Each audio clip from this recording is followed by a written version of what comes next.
warahmatullahi wabarakatuh. Saya Kamila Sandrina dan saya Rania Sandrina Prakusti. hai guys. Halo. Sebelumnya, hai dulu. Hai. Apa kabar kalian semua? Kalian harus sehat-sehat ya. Iya, pokoknya harus jaga kesehatan, protokolnya dipakai karena kita mah nggak tahu ya namanya pandemi kayak gini. Oh iya, di sini kita tuh bakal podcast, bakal ngejelasin apa Mil? Jadi kita di sini bakal ngejelasin tentang sexual harassment. Kalau bisa disebut juga dari Indonesianya mah pelecehan seksual. Nah, terus di pelecehan seksual ini ada 3 bentuk nih, Ciu. Apa aja menurut kamu? Ada 3 bentuk nih ya, ada verbal, visual, fisik. Kalau verbal itu kayak catcalling. Contohnya tuh kayak kalian sweet apa sih? Ciulan. Siulan, terus seksis, rasis, terus suara kecupan, terus dipepet terus. Nah, kalau misalkan kalian bingung cara ngelawannya kayak gimana, kita punya contoh cara ngelawan. Yang pertama sih, Kita bisa colok mata si pelaku. nah, colok mata si pelaku. Itu mah dicolok, guys. Ulah gitu. Terus yang kedua, sebisa mungkin kalau misalkan kalian punya kuku panjang, cakar. Gitu dah.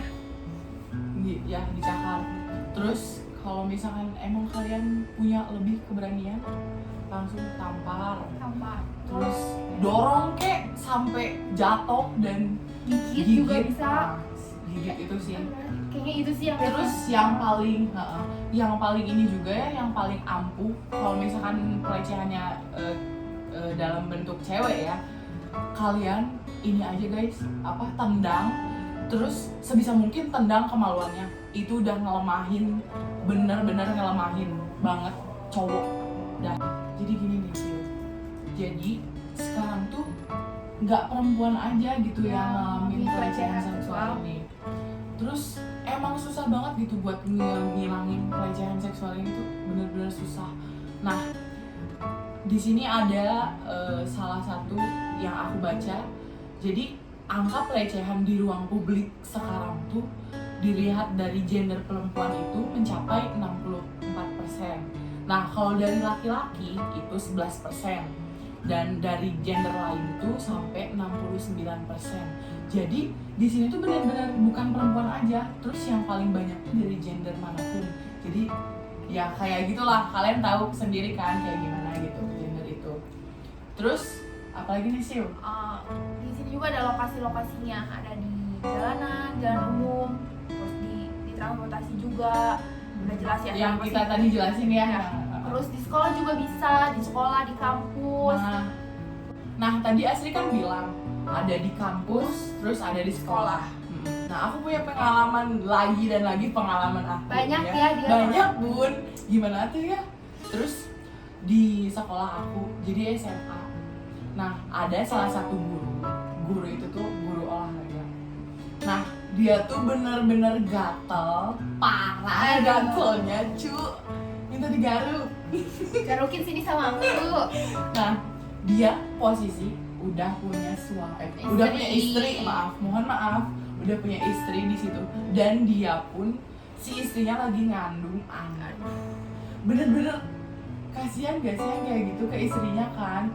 Terus di situ teh selalu setiap anak-anak yang dibilang good looking lah di sekolahnya pasti dideketin. Terus kalau misalnya bodinya bagus nih pasti dideketin sama dia, dan bener-bener ngedeketinnya tuh kayak kita kan ada praktek renang kan.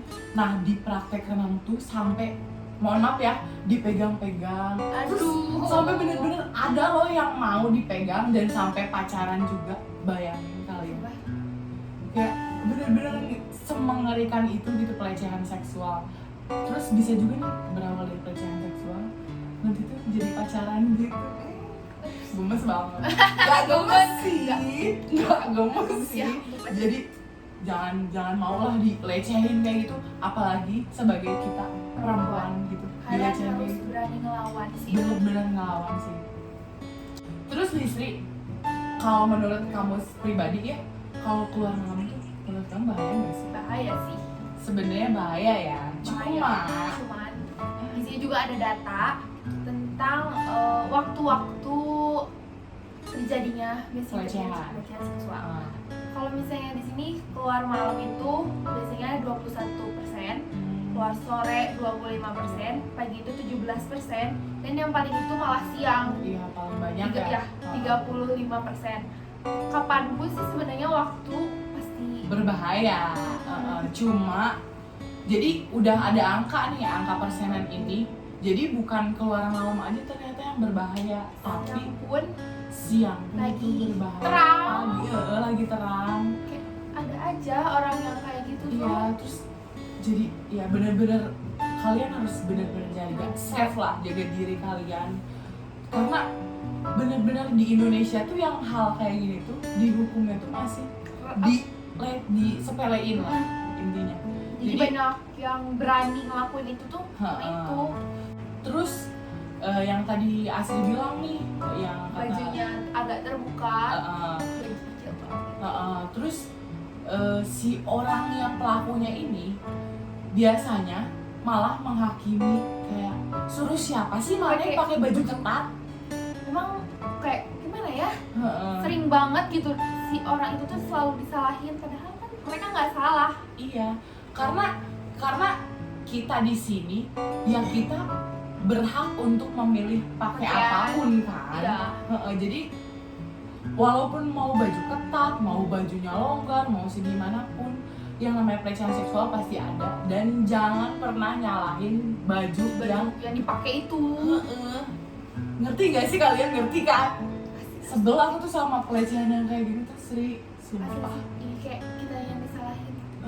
Apalagi kita ya, soalnya kita ya doain aja ya Sri ya. Amin. Semoga cepet diberi hidayah oleh Tuhan yang Maha Esa Amin. untuk ya gitu. Amin aja dulu.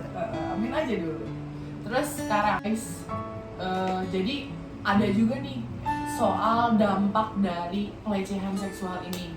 Gimana Sri? Depresi, ada dari depresi terus pasti trauma gitu loh, kayak jadi kita diem, kepikiran terus kan, kayak kadang kalau misalnya pegang gitu juga bisa kayak takut gitu. Bener-bener takut. Ada sampai kayak gak mau sampai ketemu orang Iya. kan biasanya. Sampai Bisa separah itu loh. Iya, bisa separah itu. Dan bisa sampai bunuh diri kalau Saking bener-bener Parah banget. takutnya sampai ada yang ini loh, takut sama manusia, bener gak mau ketemu manusia tuh ya bener gitu. kayak bener dampaknya tuh wow. Sebegitunya loh guys. Dan kalian untuk para pelaku please banget gak usah lah, kurangin kalian tuh yang namanya pelecehan kayak gitu tuh, kurangin, karena kita juga punya trauma, nanti itu takut punya trauma bener-bener kayak yang tadi disebutin itu gitu. Soalnya yang kayak gitu nggak akan bisa ditebak nggak sih? Kita bakal balik lagi ke cara perlawanan selain melawan itu.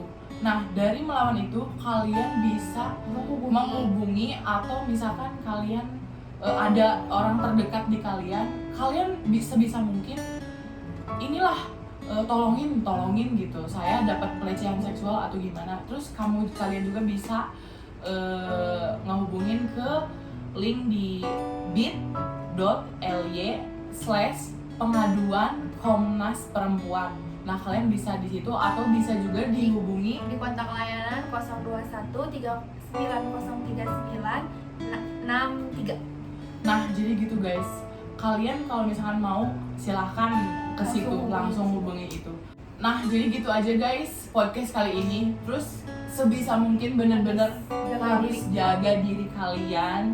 Mau kalian laki-laki, mau kalian perempuan, mau kalian transgender, transpuan dan lain-lain, kalian benar-benar harus bisa jaga diri dimanapun, kapanpun. Iya, kapanpun.